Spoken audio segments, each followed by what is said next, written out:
get as many people in as possible. So you're the lucky ones that made it into the panel. So we thank you for your patience. We thank you for your understanding. We're going to get things going right now. How about that? All right, I'm going to bring up your host. You know her from Buffy the Vampire Slayer. You know her from Bring It On. She is a director. She is an actor. She's an all-around great person. Ladies and gentlemen, Claire Kramer.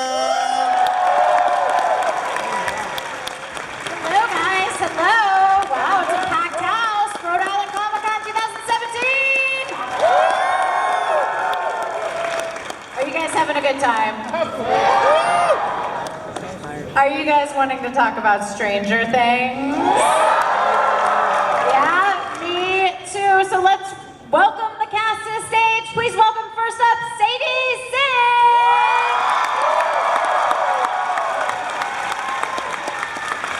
Welcome out Caleb McLaughlin.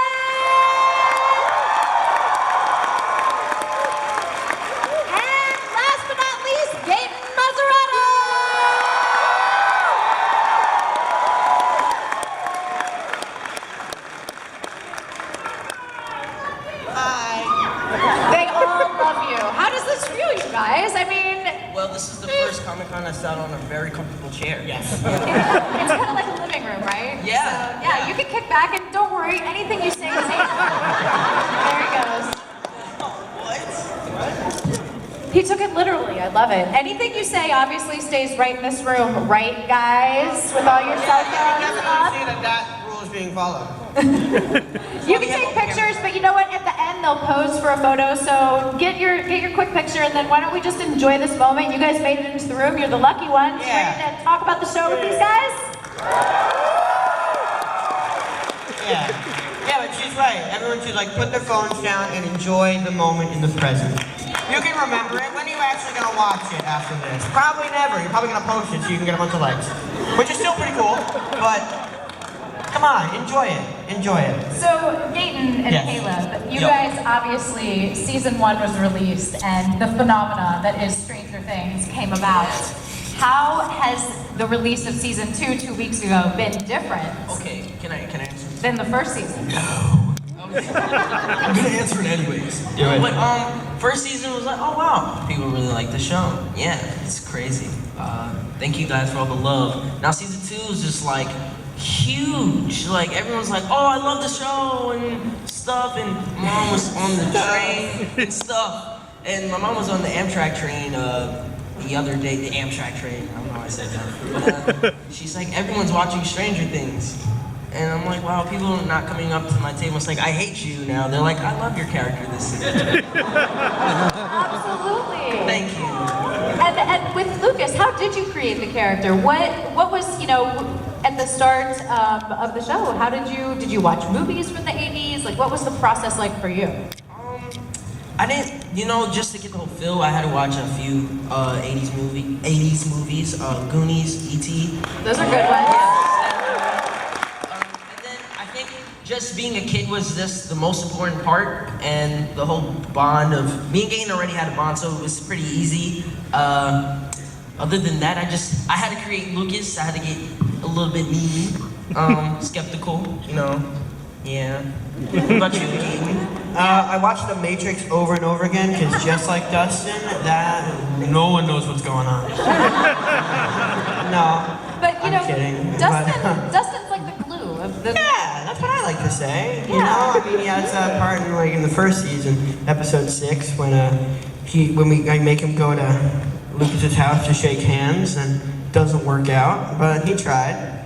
It's like classroom glue. It's like good job, man. Good job. But no, I really do like the character that I play, and I really enjoyed preparing for the role. Didn't take much. A lot of people say I'm a lot like Dustin. Yeah, especially first season. Especially first season, yeah. Yeah, that's kind of the reason why, like, they kind of built Dustin, like, around a lot of what I did. They didn't have a lot for Dustin, and the character's description changed when they cast me for it. Yeah. What about you, Sadie? Yeah, no, Sadie, you were actually a fan of the first season, right? Right, yeah. And you were part of, you know, experiencing what the rest of us experienced, which was, you know, obviously binge watching this incredible show. when you got the chance to audition for Max, what was your thought process and how did that come about? Well, I think I watched the show like 2 or 3 days before I got the audition, so that made it like even more exciting that it was Stranger Things, but also even just reading the material and really connected to the character. And it didn't matter that it was Stranger Things, I just really liked the material. And do you, I mean, I'm sure everyone asked you this, but I would like to know as well, you look so awesome as a skateboarder in the show. It looks so natural. Did you skateboard before? No, I didn't skateboard before, but I had to learn for the show. Well, you did a great job. Thank you. Yeah, they're yelling over there too. You guys, I'm sure you have questions. Line up in the mics in the aisles, and while everyone is lining up, the three of you, when did you sort of realize that your characters were going to maybe have a little bit of a love triangle? And you guys got to be quiet when you line up, or you can't hear them.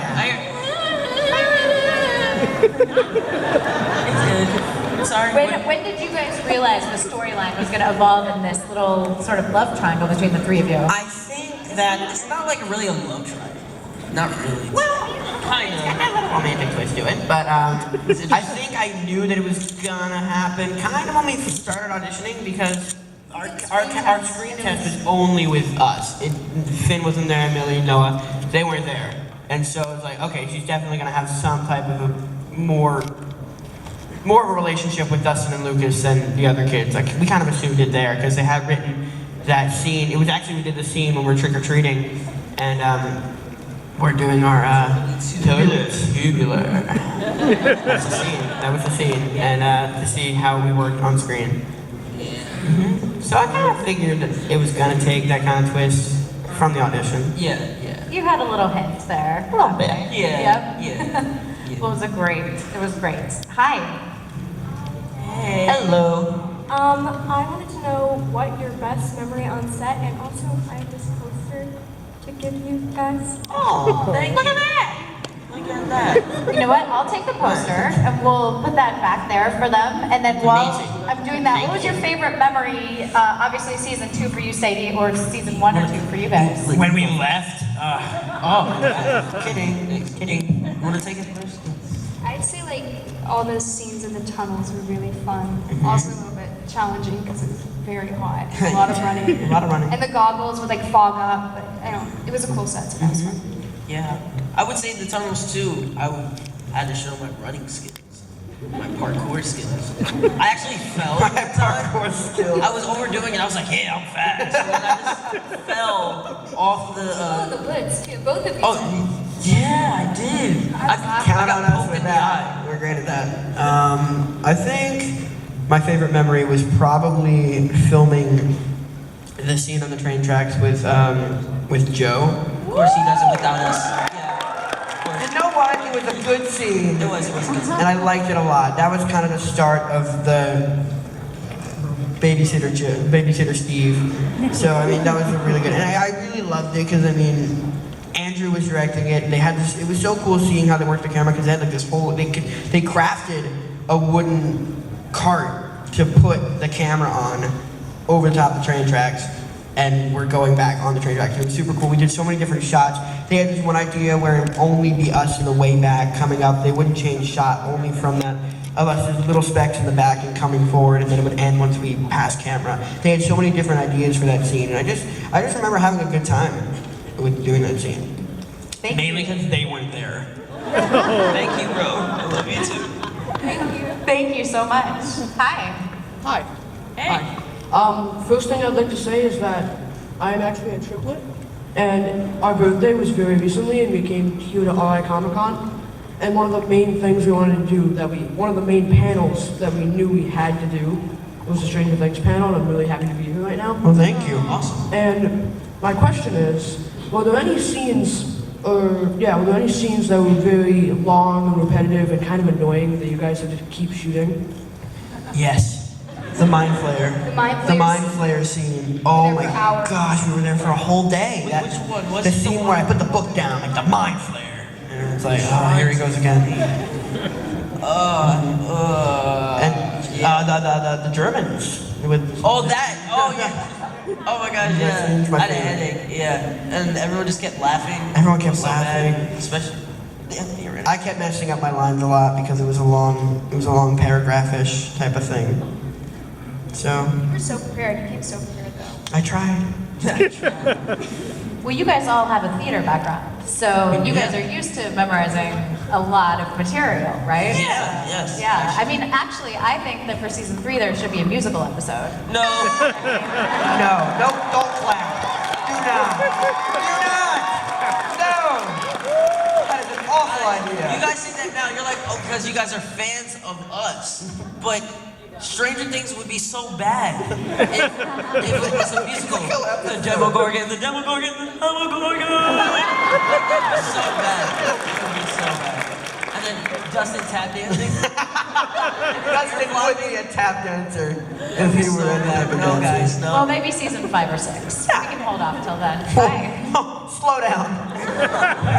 We're on season 2 right now, guys. 5 and 6, we're not gonna even talk about that. All right, I love you guys. I love the season. The season kicked our butt.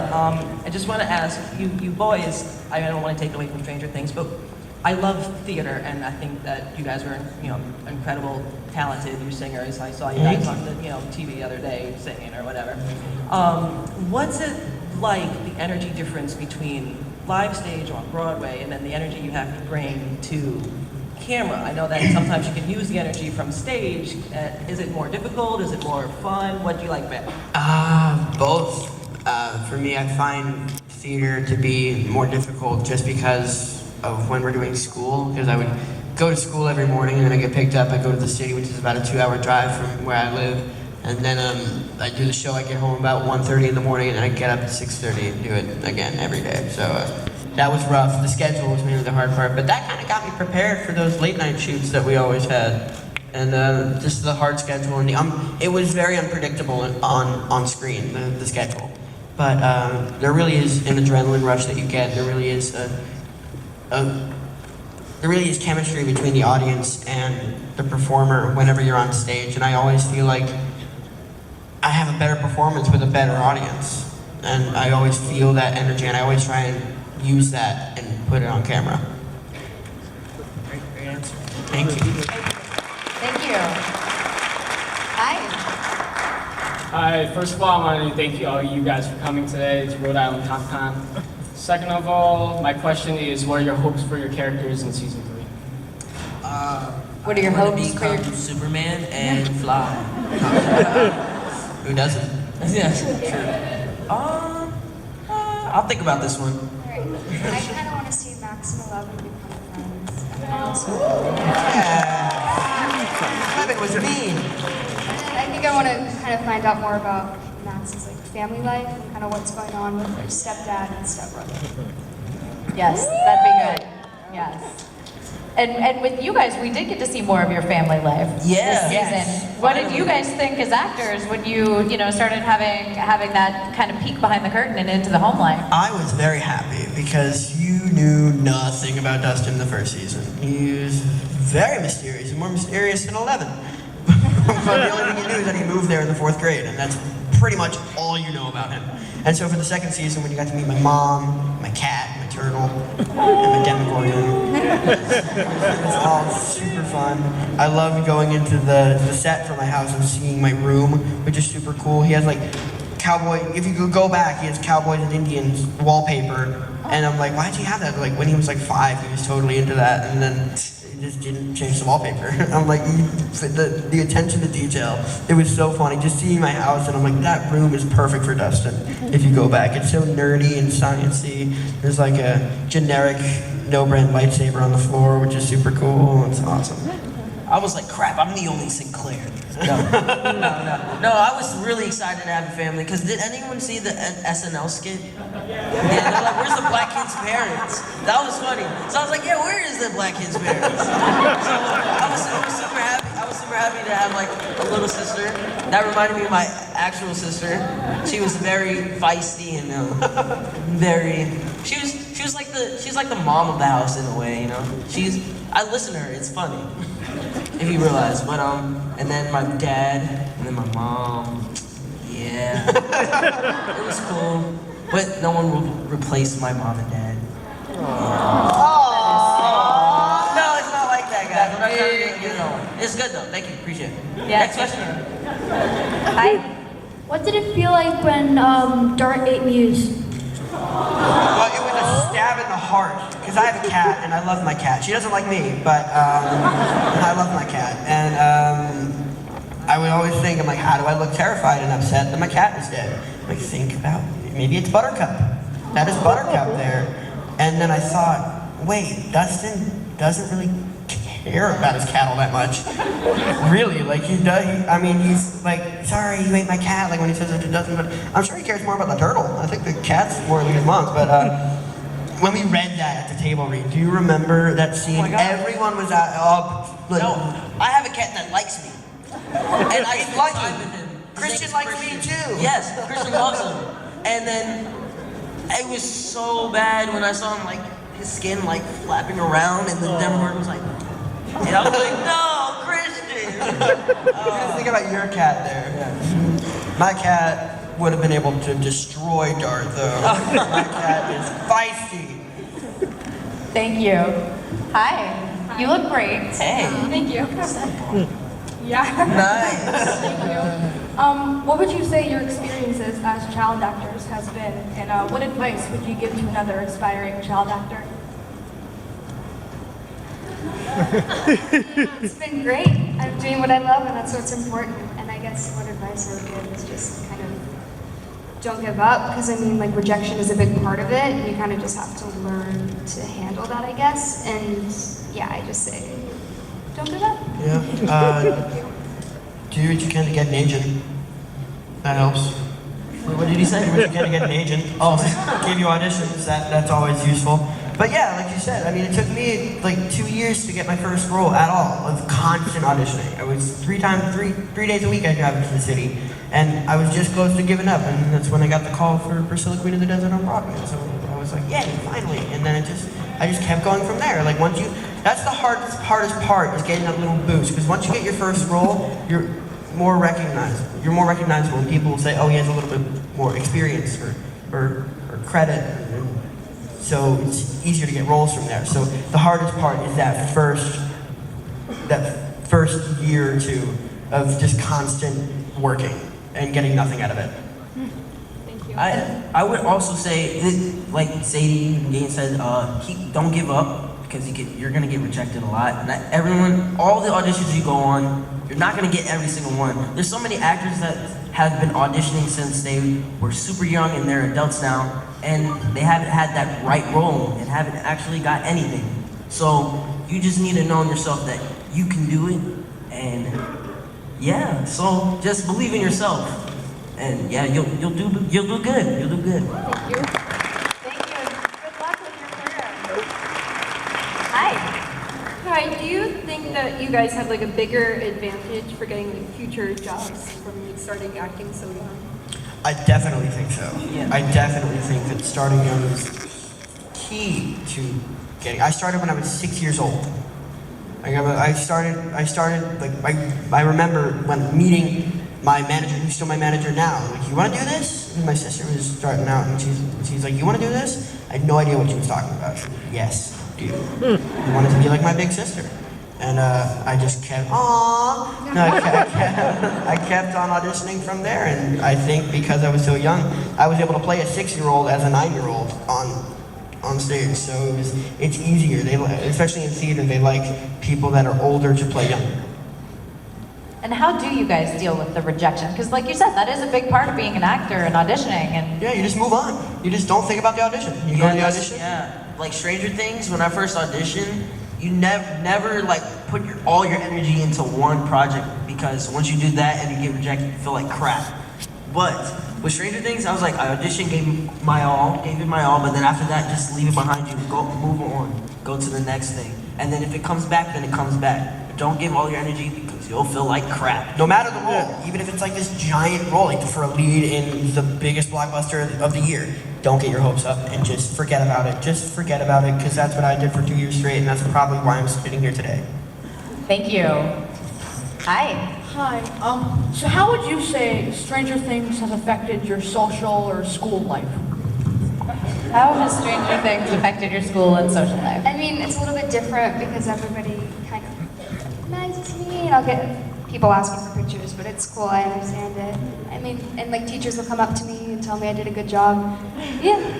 You're like, does that count with my credits? Can I skip that test? I'm homeschooled. No, but my mom, she's like, great job, kiddo. Now back to schoolwork. My sister, same thing. She's very supportive. She goes to do her schoolwork. My dad, great. Go do your schoolwork. That's my school life. Gaten? Yeah. I think it's weird when people you've known your whole life decide to be like, can I get a picture with you? It's like you did not want to talk to me 2 years ago. You did not care. Who's that kid? Gatton? Is that his name? And it's like, but nowadays, like when you go, like people are like, oh, that's for pictures? Of course, I mean, it's great to take pictures.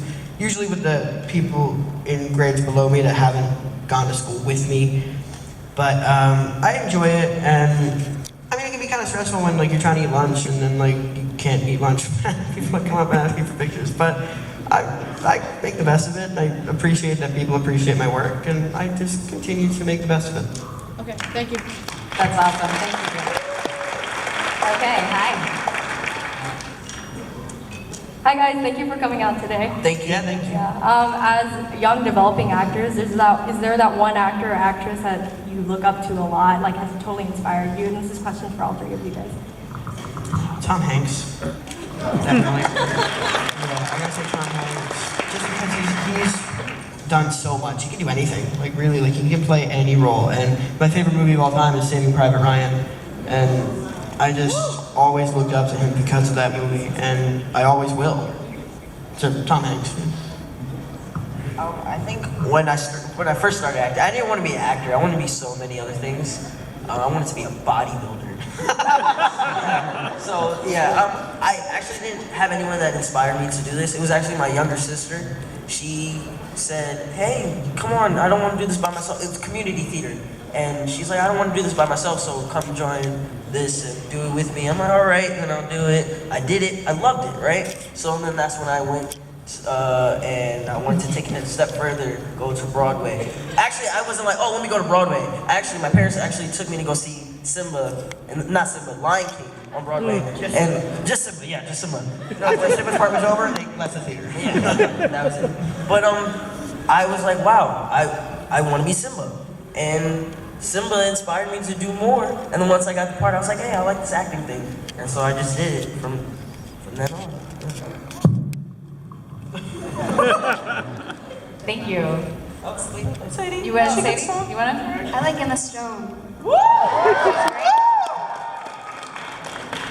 Thank you.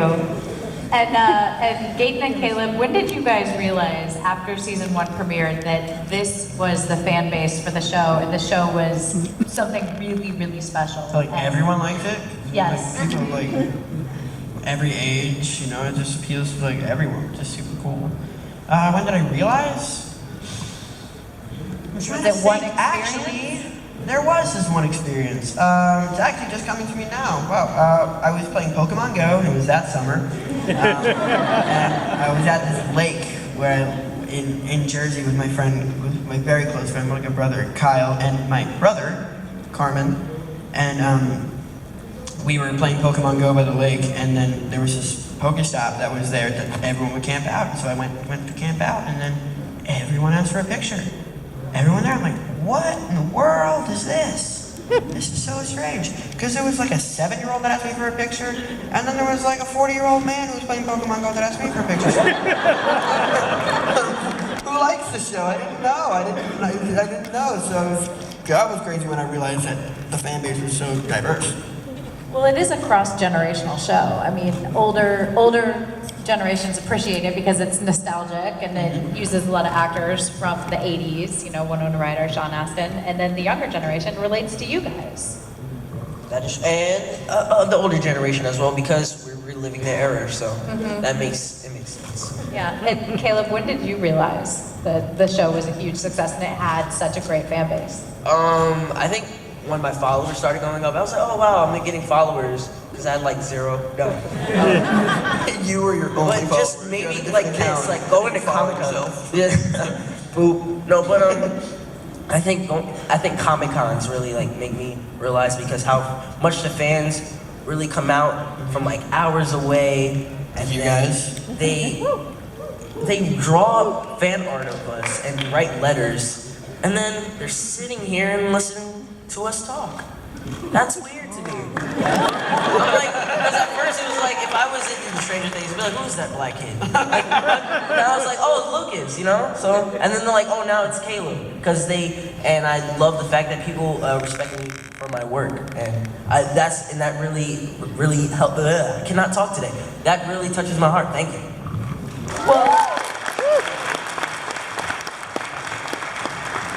Hi, let's go over here. Hi.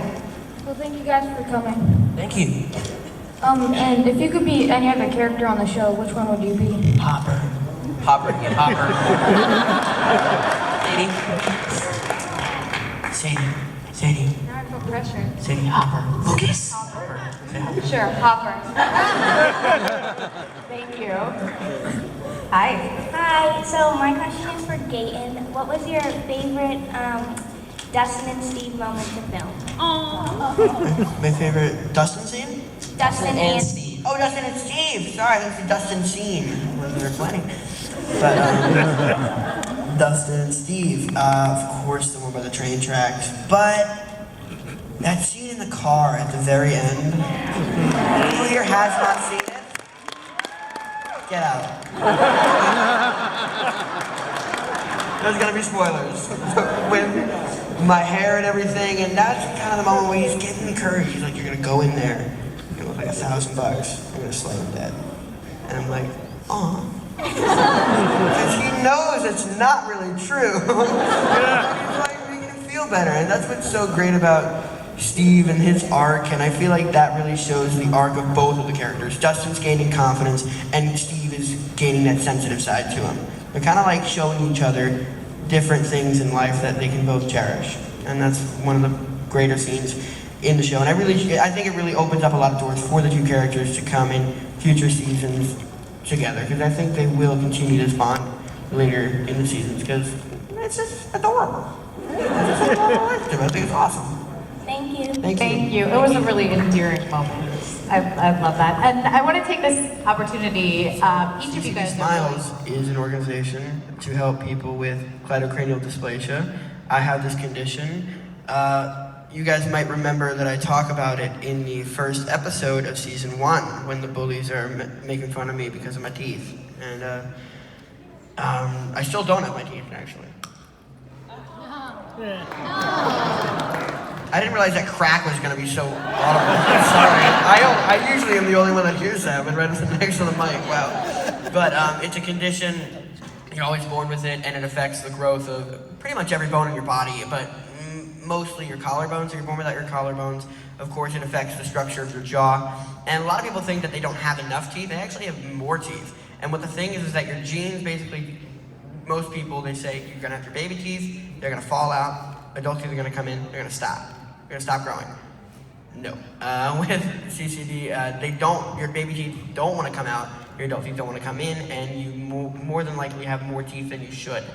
And a lot of doctors will extract a bunch of baby teeth thinking, oh, they'll come in eventually, don't worry, that's pretty much what happened with me. And they didn't know that they weren't coming in, and they needed to apply chains or some other way of pulling the teeth down manually. And that is the process that I'm going through right now. And I think CCD Smiles is not just to raise money for people who can't afford these surgeries, because a lot of times people have to pay for all of it, even if they have insurance, it doesn't even cover it, because there's always that battle. Is it medical? Is it cosmetic? Is it dental? I personally think it's medical. I think everyone should think it's medical. It's a medical condition. It's a bone condition that you're born with. It's medical. And I think it's disgusting to say that it's cosmetic. You need your teeth, okay? You need your teeth. Thank you. You need your teeth. And I think it's not just to raise money for people who can't afford these surgeries. I think it's to educate a lot of doctors who can help a lot of people with this. And thankfully, I have great doctors that are able to help me with everything. And thankfully I started early, but I can't say the same for a lot of people. So it really is to help everyone out there. You can go to ccdsmiles.org and donate whatever you can. I mean, you can donate money. You can even, if there's a fundraiser or something nearby, you can even volunteer if you'd like to, if it comes your way. I mean, we're still building it up right now. I mean, it isn't all that big just yet, but I think everyone here can help out. So thank you guys. I appreciate the support. Thank you for the question. And Caleb, you have an Instagram movement, Embrace Your Face. Yeah, Why don't you yeah. quickly tell us about that? Well, you know, it's be your biggest fan, embrace your face. What was it, ShopRite? Not ShopRite, what was it, Whole Foods? Publix in Atlanta. And I had a horrible day of acne, and I had all this pimple remover on my face. And my mom's like, you're gonna go inside the store? I'm like, yeah, I don't care, this is my life, this is how it's gonna happen. Teenage years, it happens. And so she's like, all right. I was like, you know what, I'm gonna go on live because there's so many people that hate their face, and I just need to encourage them to embrace it and be their biggest fan. So I was on live and I told everyone, embrace your face, be your biggest fan, snapshot my face, tag me in it, and I'm gonna post it. And now it's more than just an Instagram thing. I think it's a worldwide thing because a lot of people want to kill themselves because people put them down so many times. Like people just really, oh, you're ugly, your face is disgusting. It's bigger than pimples. It's life because what the world is pushing out there, like the models are skinny and their face, the jawline and all of that. Not everyone's like that. Everyone has different shapes and different sizes, heights, and some people are short, some people are tall, and not everyone's born the same way. And I feel like I just need to push out there to tell people to be their biggest fan. And my parents tell me that all the time. I grew up with my parents just saying, be your biggest fan, because if you're not, no one else would be. You have to be confident in yourself. Don't be cocky about it.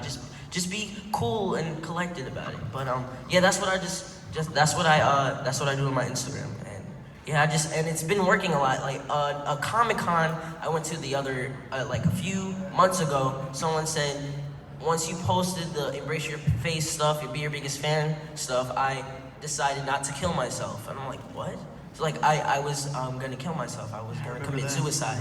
And I was like, wow. She's like, yeah, but you helped me with that, and I've gained more confidence, and I've been able to move around the world and keep it moving and move forward. So it really touches me now.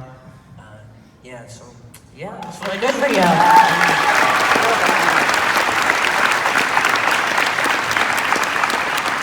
All right, we unfortunately are running out of time. We have time for one more question from each side. Hi guys, I love you all. Thank you. Hi, thank you. I don't want to exclude Sadie from this, but my question is, how do you feel that your relationship as actors and characters in the Stranger Things have evolved with the important adult figures in the show? So like Hopper and Joyce and rest in peace, Bob. I know. So that, wow, that's a good question. So, what you're saying is how, sorry, it is, I just had to wrap my head around it a little bit. No, like how we have evolved because of the adult actors Or like in the how show? how have your relationships grown throughout the 2 seasons, basically? Yeah. Oh, with the adults. Yeah, with the adults, yeah. We're close with them, I feel like it's not just like, Why is everyone leaving? Dag. Okay. come back. No, but I think we have a very positive relationship with all the adults. I mean, especially like the younger ones, like the teenagers, like Natalia, Charlie, Joe. I feel like they're kind of people we can look up to. I mean, like, Yeah. Like Joe, I get to work with Joe so much this season. He's such a cool guy, and I feel like I just like them a lot. You know, I mean, I feel like we've grown. I think we'll continue to grow closer as the seasons continue. Yeah, I feel like we're closest to the teenagers because we got to work with Joe more this season, so we've gotten a lot closer to him. The adults, they were there like 8 and 9, we had our scenes together, but I would say the teenagers. Yeah, because we didn't get to work with Winona and David and Sean as much as we'd like to. We would have liked to, but what we did, when we do get to hang out with them, it's very great, and they're very great people, and we can definitely look up to them. I mean, you guys all obviously have a really tight bond. Oh, of course. Yeah, the teenagers and the adults, and I think it comes through when you watch the show. You can tell you guys enjoy working together. Thank you. Thank you. All right. Thank you. Last question over here. I just want to say thank you for giving me a reason to not do my homework over weekend and binge watch your show. But my question is, was there specific behind the scenes that you love so much that you should tell us? Any behind the scenes moment that maybe hasn't I think been Sadie revealed? has one because she's laughing. Yeah, she's laughing a No, lot. I'm terrible for saying this, but it's when you fell in the woods. I fell in the Really woods. bad, but it was really She laughed so hard like she was there. You're having so No, much what fun. happens is the way they get the fog around the woods and stuff is they have this giant fog machine there, but they have a tube that's connected to the fog machine and it goes around the woods and then it inflates and fog comes out of the little holes in it. It's super cool.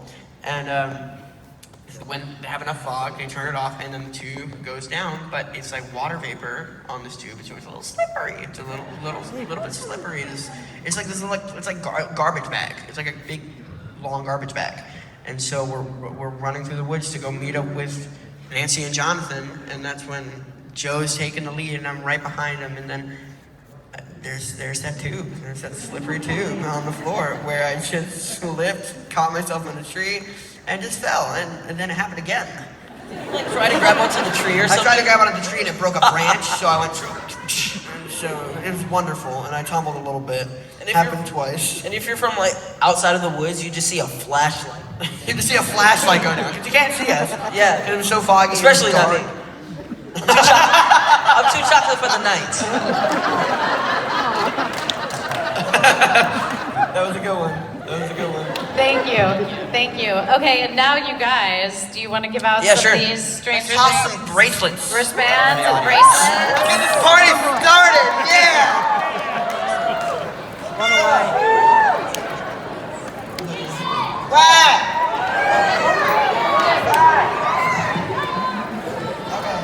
I'm coming over here. Oh my god. There you go. Guys, I'm not athletic. Sorry. Okay, guys, don't rush the